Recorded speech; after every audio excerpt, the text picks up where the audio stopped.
जिस रेजोल्यूशन को जमा दिया गया वो गलत तरीके से जमा दिया गया था। उसमें बहुत सारे एमएलए का सिर्फ नाम लिखा हुआ है, सिग्नेचर नहीं है। कुछ कुछ एमएलए तो उपस्थित भी नहीं थे, उनके भी नाम ब्लॉक लेटर में लिख दिया। तो ये तो करना नहीं चाहिए था ना। ये विधानसभा का जो कानून है, जो आइन है, ये आप अगर नैतिकता के एंगल से देखोगे, आपके पास नंबर था फिर भी आपने ये किया, ये तो हम लोग सबको इस प्रश्न के मुंह में डाल देता है। सबका नैतिकता के ऊपर प्रश्न उठता है।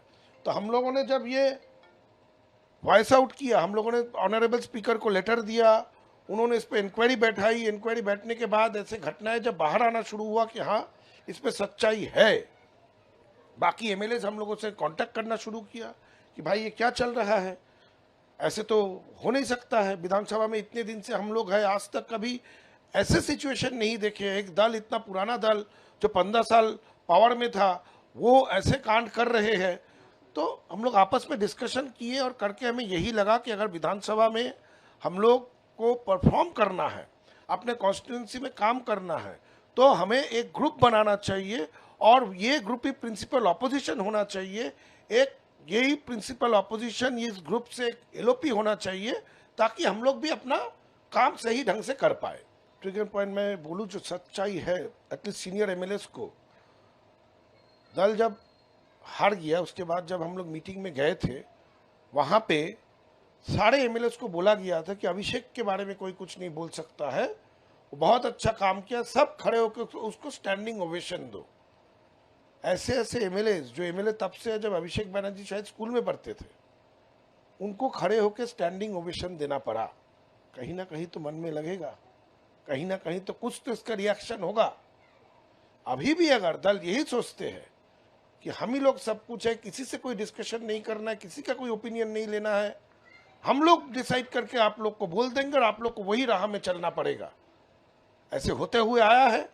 आज जब मौका मिल रहा है कि इसको नकारने का, लोग नकार रहे हैं। मतलब यही मौका मिला और आप लोगों ने दिखा दिया कि नहीं, जो आप बोलेंगे वो नहीं होगा, जो हम चाहते हैं पार्टी को रिप्रेजेंट करते हुए वही होगा। जो हम चाहते हैं नहीं, जो सबके साथ आलोचना के माध्यम में जो सामने आएगा वही होना चाहिए। डेमोक्रेसी तो इसी को कहते हैं। डेमोक्रेसी, हम लोग का डेमोक्रेटिक कंट्री है, पार्टी के अंदर भी डेमोक्रेसी होना चाहिए। अगर डेमोक्रेसी नहीं होगा तो आप ज़्यादा दिन सर्वाइव नहीं कर पाओगे। अगर सर्वाइव करना है तो डेमोक्रेसी लाना ज़रूरी है। ये जो हम लोग का ऑपोजिशन ब्लॉक जो बना है, सारे विधायकों ने यही डिसीजन लिया कि ऋतुव्रत बनर्जी एलओपी बनने से अच्छा होगा। इस पर ऐसा कोई बात नहीं कि वो क्यों बने, हम क्यों नहीं बने, इससे क्या फ़र्क पड़ता है। आखिर में ये टीम विधानसभा में अच्छा से काम कर पाए, डेमोक्रेटिकली काम कर पाए, खुल के काम कर पाए, अपना जो ओपिनियन है वो दे पाए, ये ज़्यादा इंपॉर्टेंट है। तो आप बोल रहे कि एलओपी, डेप्यूटी एलओपी, इस बारे में बोल रहे हैं। हाँ, ये सब मिल के डिसाइड किया, सारे एमएलएस को पूछा गया, सबने अपना अपना ओपिनियन दिया। फिर सबके ओपिनियन लेने के बाद सबने जिस पे सम्मति दिया वही हुआ। रिप्रेजेंटेशन तो सभी का है, आप लिस्ट देखिए, ऐसा तो नहीं, रिप्रेजेंटेशन सभी का है और इसको इस नज़र से देखना नहीं चाहिए। यहाँ पे देखिए, जो लोग इस लिस्ट में सारे कुछ एक्स मंत्री है, कुछ बहुत दिन के विधायक है, तो जो जो काम कर सकेगा, जो ग्रुप को लगा, जो टीम को लगा, उसी को वो काम में नियुक्त किया गया है। एक चीज और देखा गया है कि ममता के टीम में पूरे रिबेल बागी होकर कर रहे, उन्होंने सबने कहा कि हमारी तो अपॉइंटमेंट्स ही नहीं होती थी अभिषेक के साथ में। क्या कभी सोचा गया था आप लोगों को? 5-5 घंटे, 6-6 घंटे सुनने के बाद तो ताज्जुब हो गया। एक एक सीनियर एमएलए, मिनिस्टर्स बोल रहे 5-5, 6-6 घंटे उसके घर के नीचे बैठना पड़ता था और 5 घंटे बाद आके बोला जाता था आज मिल नहीं सकते हैं। ये अपमान दिल में बैठा, दबा के रख दिया था। आज हम लोग तो ट्रिगर है, हम लोग बोलेंगे सब आ जाएगा, ऐसा तो होगा नहीं। हम लोग इतने बड़े भी लीडर्स नहीं है, हम लोग सिर्फ ट्रिगर है। मन में लोगों का दुख था, वो दुख का ये इसी तरीके से उसका आउटबर्स्ट हुआ है।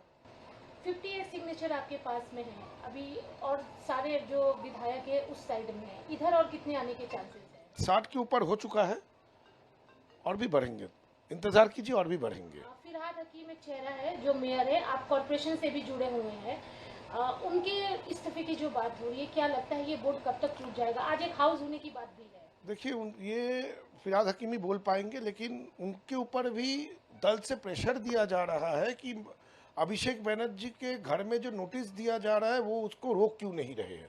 ये तो एडमिनिस्ट्रेटिव काम है, वो रोक भी नहीं सकते हैं। तो वो अपना काम कर रहे हैं। अगर वो काम करने का उनको पार्टी से प्रेशर रहेगी काम नहीं करने का, नहीं कर पाने का, तो क्या करेंगे। दादा, आप लोगों का कल जब एलओपी का रूम मिल गया, सब कुछ हो गया, क्या ममता बनर्जी, अभिषेक बनर्जी या जो उधर के जो भी एमएलए हैं या सांसद या कोई भी है, किसी का कॉल आप लोगों के पास में आया? नहीं, ऐसा कुछ नहीं आया। कोई एमएलए हमसे कांटेक्ट नहीं किया, या फिर ममता बनर्जी या अभिषेक बनर्जी ने भी हमसे कोई कांटेक्ट नहीं किया। कुछ एमएलए तो कल नवान्नों के एडमिन मीटिंग में भी गए थे, वहाँ कोई बात हुई? एडमिनिस्ट्रेटिव मीटिंग में तो जाना चाहिए, यही तो कल्चर होना चाहिए कि एडमिनिस्ट्रेटिव मीटिंग बुलाएंगे सरकार, उसमें ऑनरेबल सीएम रहेंगे, एमएलएस रहेंगे, क्या क्या स्कीम आने वाले हैं उसको लेकर डिस्कशन होगा, वो कैसे इम्प्लीमेंट होगा ये बात बताई जाएगी। ये तो हेल्दी है कि सरकार और विरोधी मिल के राज्य का उन्नयन करेंगे, यही सब चाहते हैं और वही कल्चर के तरफ बंगाल जा रहा है। ये तो हेल्दी कल्चर है, तो हमको लगता है सबको इसको समर्थन करेगा। आप जिस कल्चर की बात कर रहे हैं, अब आप उसी ऑपोजिशन में बैठे हैं, तो आप लोगों की रणनीति क्या होगी? 18 तारीख से असेंबली शुरू होने वाला है। जहाँ पे विरोध करने का वहाँ पे पुरजोर विरोध करेंगे, हाउस के अंदर विरोध करेंगे, बाहर विरोध करेंगे, लेकिन गठनमूलक विरोधिता करेंगे, विरोधिता करने के लिए विरोधिता नहीं। ऐसा तो नहीं होगा कि सरकार पक्ष बोलती रहे और आप लोग वॉकआउट करते जाइए? वो तो आप 18 तारीख से जब शुरू होगा आप लोग देखिएगा। वॉकआउट करने का तो सवाल, वॉकआउट करके तो आप कहीं ना कहीं मदद दे देते हैं। आपको रहना चाहिए, आलोचना में जाना चाहिए, अपना बात बोलना चाहिए, इसीलिए तो हाउस है, इसीलिए तो विधानसभा है, इसीलिए तो सेशन होते हैं। उसे वॉकआउट करने से आपको क्या फायदा मिलेगा? वॉकआउट कल्चर में ये जो परिषदीय दल है ये वॉकआउट कल्चर फॉलो नहीं करेगा, ये अपने हक के लिए लड़ेगा। जिस रेजोल्यूशन को जमा दिया गया वो गलत तरीके से जमा दिया गया था। उसमें बहुत सारे एमएलए का सिर्फ नाम लिखा हुआ है, सिग्नेचर नहीं है। कुछ एमएलए तो उपस्थित भी नहीं थे, उनके भी नाम ब्लॉक लेटर में लिख दिया। तो ये तो करना नहीं चाहिए था ना। ये विधानसभा का जो कानून है, जो आइन है, ये आप अगर नैतिकता के एंगल से देखोगे, आपके पास नंबर था फिर भी आपने ये किया, ये तो हम लोग सबको इस प्रश्न के मुंह में डाल देता है। सबका नैतिकता के ऊपर प्रश्न उठता है। तो हम लोगों ने जब ये वॉइस आउट किया, हम लोगों ने ऑनरेबल स्पीकर को लेटर दिया, उन्होंने इस पर इंक्वायरी बैठाई। इंक्वायरी बैठने के बाद ऐसे घटनाएं जब बाहर आना शुरू हुआ कि हाँ इस पर सच्चाई है, बाकी एमएलए हम लोगों से कांटेक्ट करना शुरू किया कि भाई ये क्या चल रहा है, ऐसे तो हो नहीं सकता है। विधानसभा में इतने दिन से हम लोग हैं, आज तक कभी ऐसे सिचुएशन नहीं देखे। एक दल, इतना पुराना दल जो 15 साल पावर में था, वो ऐसे कांड कर रहे हैं। तो हम लोग आपस में डिस्कशन किए और करके हमें यही लगा कि अगर विधानसभा में हम लोग को परफॉर्म करना है, अपने कॉन्स्टिट्यूंसी में काम करना है, तो हमें एक ग्रुप बनाना चाहिए और ये ग्रुप ही प्रिंसिपल ऑपोजिशन होना चाहिए। एक यही प्रिंसिपल ऑपोजिशन, इस ग्रुप से एक एलओपी होना चाहिए ताकि हम लोग भी अपना काम सही ढंग से कर पाए। ट्रिगर पॉइंट में बोलूँ, जो सच्चाई है, एटलीस्ट सीनियर एमएलएस को दल जब हार गया, उसके बाद जब हम लोग मीटिंग में गए थे, वहाँ पे सारे एमएलएस को बोला गया था कि अभिषेक के बारे में कोई कुछ नहीं बोल सकता है, वो बहुत अच्छा काम किया, सब खड़े होकर उसको स्टैंडिंग ओवेशन दो। ऐसे ऐसे एमएलए, जो एमएलए तब से है जब अभिषेक बनर्जी शायद स्कूल में पढ़ते थे, उनको खड़े होकर स्टैंडिंग ओवेशन देना पड़ा। कहीं ना कहीं तो मन में लगेगा, कहीं ना कहीं तो कुछ तो इसका रिएक्शन होगा। अभी भी अगर दल यही सोचते हैं कि हम ही लोग सब कुछ है, किसी से कोई डिस्कशन नहीं करना है, किसी का कोई ओपिनियन नहीं लेना है, हम लोग डिसाइड करके आप लोग को बोल देंगे और आप लोग को वही राह में चलना पड़ेगा, ऐसे होते हुए आया है। आज जब मौका मिल रहा है कि इसको नकारने का, लोग नकार रहे हैं। मतलब यही मौका मिला और आप लोगों ने दिखा दिया कि नहीं, जो आप बोलेंगे वो नहीं होगा, जो हम चाहते हैं पार्टी को रिप्रेजेंट करते हुए वही होगा। जो हम चाहते हैं नहीं, जो सबके साथ आलोचना के माध्यम में जो सामने आएगा वही होना चाहिए। डेमोक्रेसी तो इसी को कहते हैं। डेमोक्रेसी, हम लोग का डेमोक्रेटिक कंट्री है, पार्टी के अंदर भी डेमोक्रेसी होना चाहिए।